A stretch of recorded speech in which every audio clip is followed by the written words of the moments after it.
Assalamualaikum warahmatullahi wabarakatuh. Jumpa lagi dengan saya di channel Korean Chong, dan kali ini kita akan unboxing sebuah smartphone yaitu Infinix Hot 40 Pro. Ini banyak kelebihannya, ada 11 alasan buat beli smartphone ini. Oke, seperti biasanya saya belinya online dan langsung saja kita ke unboxingnya dulu. Let's go. Oke, ini dia paketan kita kali ini dan langsung saja kita bongkar ya. Dan ini dia yang kita beli, yaitu Infinix Hot 40 Pro, Infinix Hot 40 Pro ya, yang varian RAM 8GB, internal 256GB. Ini sudah Helio G99 Xbox Gaming Engine, mantap sih. Sudah 120Hz Full HD Plus dan 108MP portrait camera, 33W super fast chargernya ya, mantap sih. Meta material,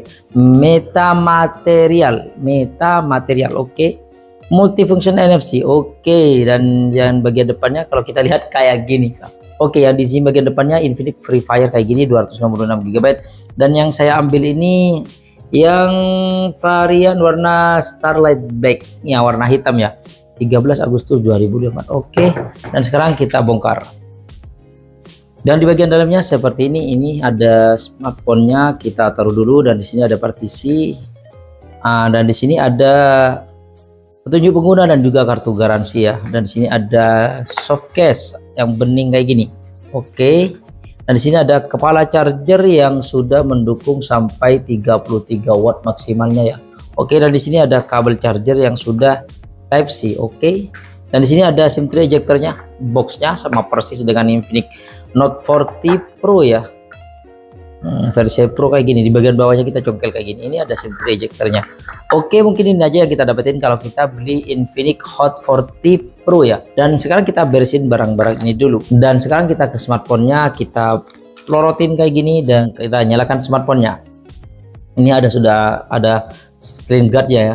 Dan sekarang kita bahas bagian sisi-sisinya. Di bagian kanannya di sini ada tombol on off, juga merangkap fingerprint ya. Tombol volume up down. Di bagian atasnya di sini ada speaker ya. Dan di bagian sisi kirinya di sini ada SIM tray. Mantap, sudah dedicated ya, bukan hybrid. Dan juga ada keamanan ya, ada karet ya yang bisa mencegah air masuk. Dan di bagian sisi bawahnya di sini ada jack audio 3,5mm, mikrofon, colokan charger Type C, dan juga grill speaker. Dan sekarang kita nyalakan. Dan pas awal-awal kita aktifin smartphone-nya yang internalnya 256GB sudah kemakan 21,74GB standar lah. Dan sekarang kita setting-setting bentar. Oke, ini dia smartphone-nya dan saya sudah setting-setting bentar. Wis, kalau kita lihat dari depannya ya ini gaming banget ya. Ya karena memang di boxnya juga sudah diterapkan, ini dibilang kalau dia Free Fire untuk main game. Dan kalau kita lihat dari desainnya, di bagian bodinya dari tadi kan gak kelihatan. Bodinya ini ya ala 3 kamera ala iPhone sih, tapi di sini lebih lebar banget ya. Dan di bagian sisi sini itu ada kayak garis-garis gitu ya. Dan di sini 3 kameranya kayak gini, ini gede banget ya. Ini lensnya gede banget. Dan di sini ada flash LED-nya yang bulat kayak gini. Dan tulisannya di sini 108MP triple kamera ya. Oke, dan di sini coraknya bergaris-garis kayak gini ke sini ya, kayak angin gitu. Oke, dan sekarang kita bahas di bagian variannya dulu.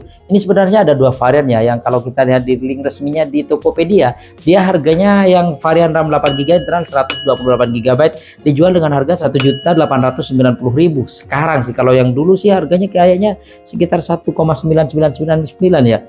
Kalau yang RAM 12 internal 256GB sekarang dijual dengan harga 2.084.000 ya. Kalau dulu harganya sekitar 2.499.000. Dan untuk varian warnanya ini ada beberapa varian warna, ada Palm Blue, Horizon Gold, Starlight Black, dan satu lagi itu Starfall Green. Jadi ada 4 warna yang saya ambil ini yang varian black ya, Starlight Black kayak gini, tapi kok kayak ada ungu-ungunya gitu ya. Oke, dan sekarang kita bahas di bagian layarnya. Ini layarnya menggunakan layar IPS LCD yang ukurannya itu 6,7 inch. Rasionya 20:9 dan resolusinya sudah Full HD Plus, yaitu 1080 kali 2460 pixel. Untuk refresh rate-nya mantap sampai 120Hz ya. Mantap banget. Dan untuk kecerahannya sih 500 nits peak ya. Dan untuk proteksinya sih saya nggak tahu, tapi dia dapat screen protector kayak gini. Ini lumayan ya, ada screen protectornya.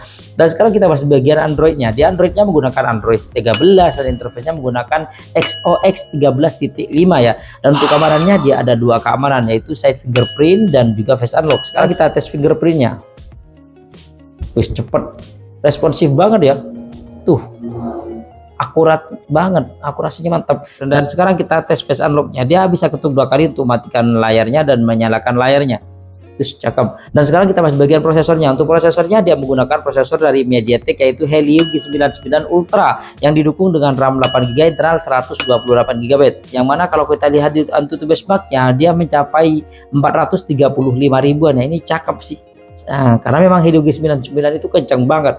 Prosesor prosesor gaming yang laris banget sih dan legend katanya sih. Dan kalau kita lihat di sensor-sensornya ini lumayan lengkap, gyroscope-nya juga ada dan juga agresif banget ya. Dan untuk lain-lainnya dia NFC ada loh, dia ada NFC-nya. Dan juga dia speakernya sudah stereo di bagian atas dan bagian bawahnya. Kalau teman-teman pengen dengerin suaranya seperti ini.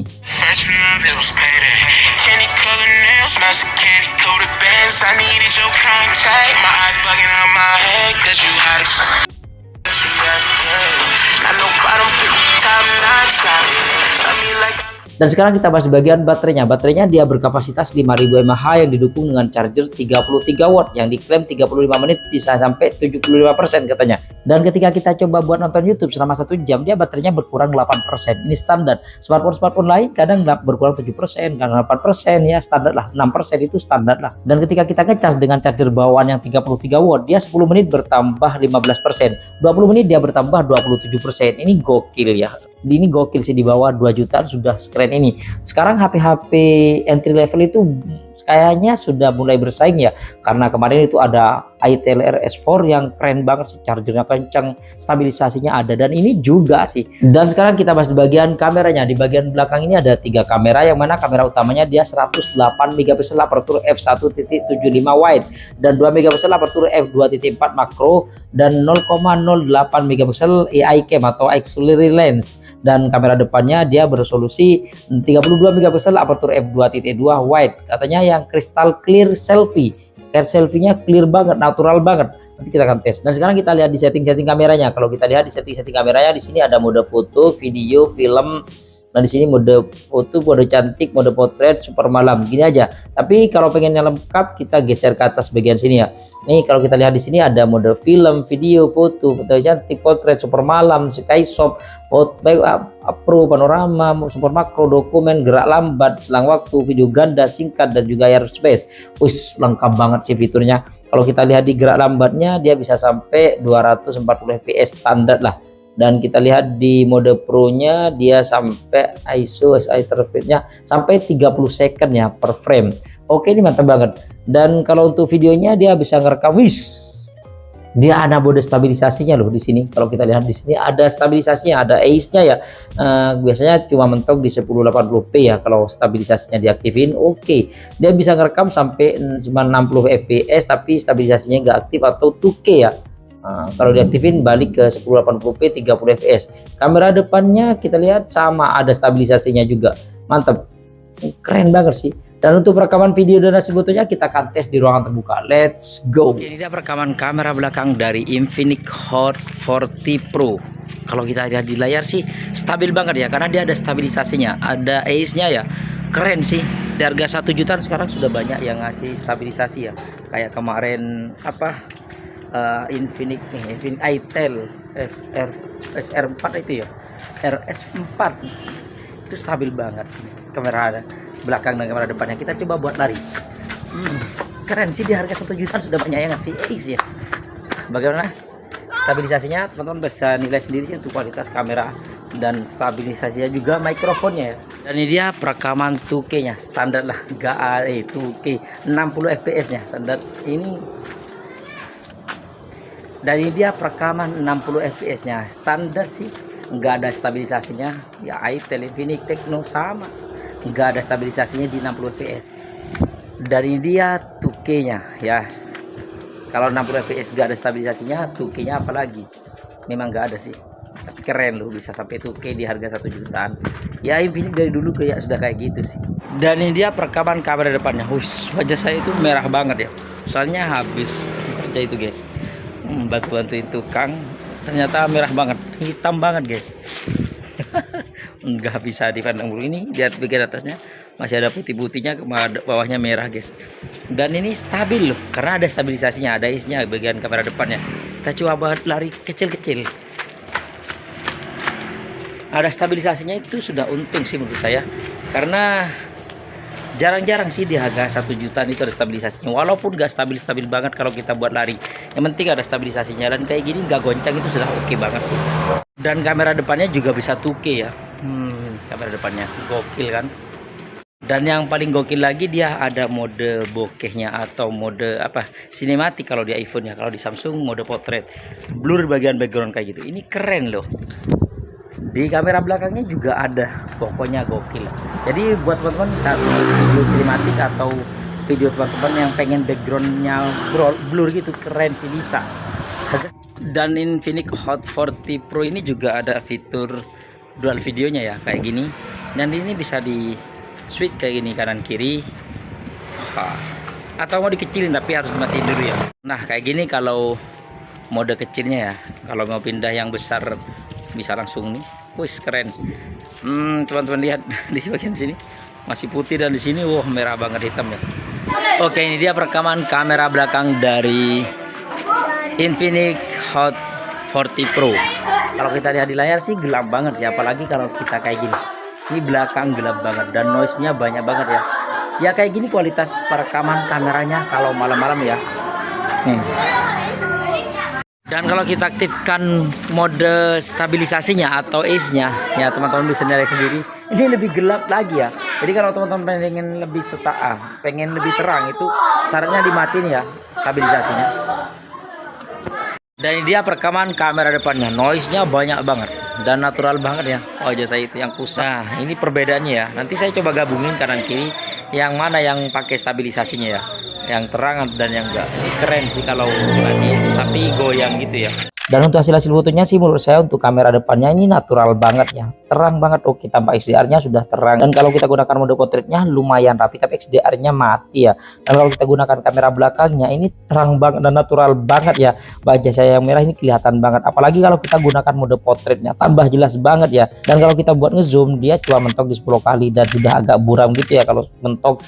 Dan kalau kita gunakan malam-malam ini entah kenapa kok terang banget kamera depannya ya, baik digunakan mode portraitnya atau kalau kita gunakan mode malamnya malah lebih terang lagi.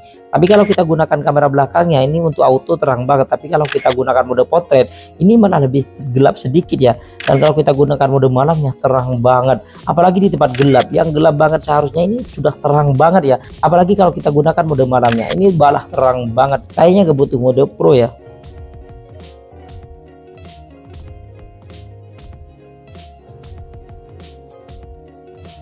Oke, itu dia hasil perekaman video dan juga jepretan foto dari Infinix Hot 40 Pro ya. Ya, ini baru Infinix yang mana seri Hotnya itu ada stabilisasinya ya. Sebelum-sebelumnya itu nggak ada. Hot 30 ada nggak ya? Saya lupa. Pokoknya ada 11 alasan buat beli smartphone ini. Itu termasuk kelebihannya ya, dan ada juga kekurangannya yang mungkin menurut saya sih ini bukan kekurangan, standar aja di harga segini. Oke, sekarang kita bahas di bagian kelebihannya. Dan kalau kita bahas di bagian kelebihannya, yang pertama dia ada stabilisasinya baik kamera belakang dan kamera depannya. Ini gokil banget di harga 1 jutaan ya. Dan yang kedua dia sudah ada dual videonya, ada video bokehnya, ada atau mode portraitnya ya, ada mode pro-nya, slow motionnya juga ada loh. NFC apalagi ada banget.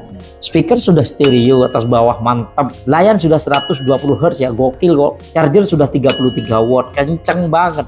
Harganya cuma 1,7 juta, dapat yang RAM 8 GB, internal 256 GB. Di bawah 2 juta dapat internal segini dan RAM segini. Dan yang terakhir yang paling gokil, dia prosesornya menggunakan Helio G99 Ultra. Helio G99 Ultra ya prosesor legend buat main game ya, ini gokil parah ya. Kalau kekurangannya sih menurut saya cuman gak ada ultrawide-nya aja. Karena saya butuh banget ultrawide-nya itu ya. Andainya ada ultrawide ini sudah bisa dikategorikan sempurna di harga 1 jutaan, gokil parah sih. Ini mungkin saingannya RS4 ya dari Itel. Nanti kita akan bandingkan kameranya ya, lebih bagus mana. Kalau untuk lain-lain kayaknya mirip sih. Oke, mungkin itu aja sih unboxing kita kali ini. Terima kasih buat teman-teman sudah mampir di channel kami. Jangan lupa yang belum berlangganan silahkan tekan tombol subscribe. Kalau suka di like, kalau nggak suka diabaikan saja. Sampai jumpa di video unboxing berikutnya. Assalamualaikum warahmatullahi wabarakatuh.